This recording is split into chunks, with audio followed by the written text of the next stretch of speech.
বসাই থাকবো নাকি? আচ্ছা ঠিক আছে বহান মান দেখতে না তুমি দেখতে কথা। এখন আমার একটা অজুগ আছে। কি নাইমা গেছে? না আমার কিছু করতে মন চায় না, আমার খাইতে মন চায় না, ঘুমাইতে মন চায় না, গোসল করতে মন চায় না, টিভি দেখতে মন চায় না, ঘুরতে যেতে মন চায় না, কারোর কথা কইতে মন চায় না। কারণ আমার একটা ওষুধ দেন যেটাতে আমার সবকিছু করতে মন চাইবো। আচ্ছা দিতেছি রাখ।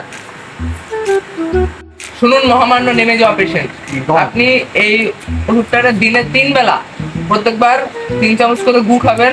সেই গু খাওয়ার পরে এই ওষুধটা খাবেন। এই ওষুধটা খেলে আপনার সবকিছু করতে ইচ্ছা করবে, সবকিছু দিতে ইচ্ছা করবে, খাবেন, খেলাধুলা করবেন, আপনার আপনি একবারে স্বাভাবিক হয়ে যাবেন, বুঝছেন? এই না আর ধন্যবাদ, তাহলে আমি যাই। ভাই টাকা কই আমার বিল? আরে করলাম না, আমার কিছু করতে মন চায় না, ওই খাইয়া দেখি দিয়ে আমার আপনার বিল দিতে মন চায় নি, তাহলে আপনার বিল দিয়ে যাবো, কারণ থাকে না। Bye bye ta-ta goodbye गया।